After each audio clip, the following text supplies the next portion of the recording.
primeiro, o comércio exterior vive uma revolução tecnológica ou apenas uma transição digital? Essa diferença aí entre digitalizar processos, né, que é essa transição, ou mudar o modelo de trabalho, que é uma revolução. Então, Eduardo, o que é que você entende aí sobre essa diferença? Qual o momento que a gente vive hoje em dia? Não, perfeito. É uma pergunta bastante filosófica, né? Porque, enfim, a revolução tecnológica, ela implica... Por que eu estou falando isso? Eu acho que quando as pessoas estavam vivendo ali a primeira revolução industrial, a segunda, ninguém falava. Geralmente, quando você tem uma transformação de uma indústria, uma transformação bastante profunda, enquanto quando a gente fala assim de transição digital, a gente está falando de uma digitalização, né? Sair do papel, sair do Excel, etc. Mas assim, na minha concepção, tá, observando os movimentos que a gente tem da indústria 4.0 e as tecnologias emergentes, tudo converge, muita coisa está convergindo para dizer que a gente está vivendo uma revolução que seria a revolução 4.0, digamos assim, uma revolução tecnológica, tá? Estamos aqui na primeira revolução industrial. Não, estava acontecendo e aí depois as pessoas olharam para trás e falaram, opa, peraí, teve uma mudança significativa aqui. E eu acho que, obviamente, a revolução ela é tecnológica e geralmente ela acontece quando você tem uma série de fatores, várias tecnologias que estão emergindo ao mesmo tempo que provocam uma disrupção no mercado, né? E hoje eu acho que a gente tem exatamente isso, né? Por que a gente tem hoje a viabilidade de inteligência artificial?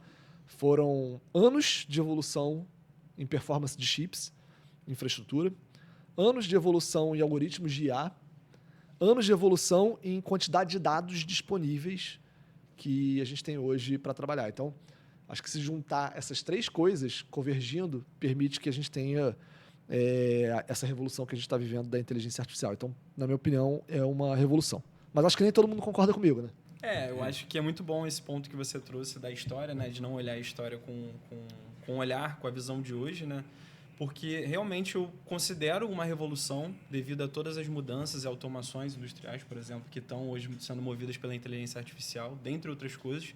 Mas quando eu vejo o movimento do comércio exterior, eu sinto que realmente ainda tem um processo de transição. Então, a gente ainda encontra empresas que ainda estão no papel, ainda estão na planilha. E elas ainda nessa corrida, elas estão muito lá atrás, né? Muito próximo do ponto de largada, quase. Então, realmente, é um momento tecnológico mundial, na minha opinião, que realmente é uma revolução, certo? Mas, dentro do comércio exterior, hoje eu enxergo que ainda a gente está no processo de transição. Mas quando a gente vai para uma vertente mais de movimentação estatal, de regras, de normas, a gente vê realmente algo que se acompanha a essa revolução. Então, a gente traz novos marcos, reformas que vão sempre levar para o lado da padronização, da inteligência de dados, aonde se aplica realmente, onde vai ser o melhor foco para poder se aplicar a revolução, aí sim, da tecnologia, da inteligência artificial, principalmente, que vem capitaneando, né? Eu também entendo que existe a revolução, porém, as empresas, né, os empresários brasileiros ainda estão numa transformação digital apenas, né? As empresas estão em níveis diferentes, diferentes. de maturidade tecnológica, digamos assim, né? Então, você pode encontrar uma empresa que está aplicando inteligência artificial para leitura de documentos, enquanto você também consegue encontrar empresas que estão ainda no Excel, controlando ali processos de importação, e às vezes são grandes empresas controlando processos de importação em Excel. Então, esse nível de maturidade, essa jornada, você vai encontrar as duas respostas dependendo do grau de maturidade da empresa. E o engraçado é que as empresas de maturidade tecnológica baixa, elas ainda desacreditam sobre a revolução. Algo que não é opcional. Acho que ele já está exposto e dentro de uma obrigatoriedade corporativa, uma obrigatoriedade de mercado, todos têm que se adequar a isso. Não tem como você se manter fora dessa bolha ou desse núcleo, né, tecnológico.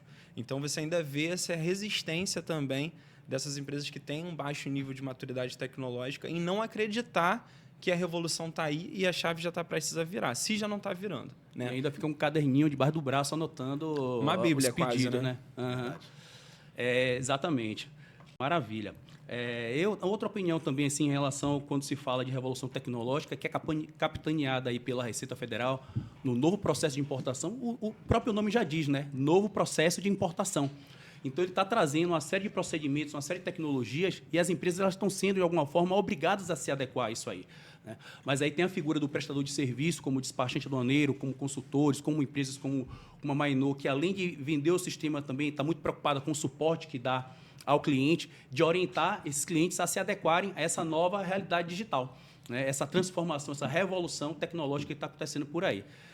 Muito bom, gente. E o que mais trava o avanço tecnológico? Já que a gente falou aqui entre níveis de empresários, eu acho que essa pergunta cai muito bem agora. O que mais trava o avanço tecnológico no Comex, né? É a burocracia estatal ou a resistência das empresas? Bom, essa pergunta é interessante porque assim, nós estamos num dos países mais burocráticos, mais difíceis de fazer negócios do mundo. Se eu não me engano, estamos na 7ª posição num ranking global.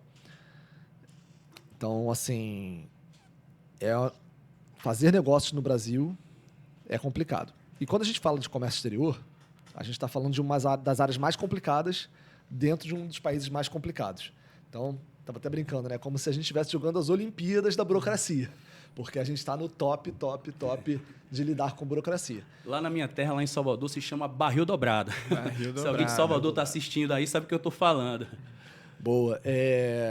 Então, assim, obviamente, na minha concepção, acho que a burocracia, ela, de fato, causa um atraso de gestão tecnológica, etc. A gente gasta muito dinheiro, recurso, tempo, inteligência das pessoas para lidar com a burocracia. Entretanto, assim, o que eu sempre falo sobre esse assunto é o que você tem controle, né? Assim, onde de fato você consegue fazer a diferença e atuar? É na burocracia ou é na parte da cultura da sua empresa, em promover, né, a tecnologia? Porque a gente precisa dar certo apesar da burocracia, né? A gente precisa conseguir. Então, essa foi uma filosofia que eu sempre tive assim, nos negócios, sabe? Não interessa o governo que está entrando, se é a direita, se é a esquerda, se é centro, se é não sei o que. Cara, eu não quero nem saber, assim. Me desculpe, mas eu não quero nem saber. Eu quero o seguinte, cara, a Mainô, ela precisa avançar em qualquer cenário. Qualquer cenário que se apresente, ela precisa avançar. Está mais burocrático, está menos burocrático, legal, ok, mas a gente precisa avançar em qualquer cenário. Porque a única coisa que me preocupa é o que está no meu controle. As coisas que não estão no meu controle, esse é um dos princípios básicos do estoicismo, né? Da gente focar naquilo que a gente controla. Então, assim, aquilo que a gente não controla é quase parece... As pessoas falam, pô, mas você vai aceitar isso passivamente? Não sei o que. Mas, cara, o que eu posso fazer? Eu prefiro concentrar todas as minhas energias, meu recurso, minha inteligência, para resolver problemas que eu consigo resolver. E os que eu não consigo, eles estão aí para todo mundo, né? Esse papo está bem filosófico, né? Até o estoicismo chegou aqui para a gente. Um estudo feito pela própria Receita Federal, o TRS, que é o Time Release, ele levanta aqui o modal, né? 9,7 dias no modal marítimo, 5,8 dias no modal aéreo e 2,3 dias no modal rodoviário.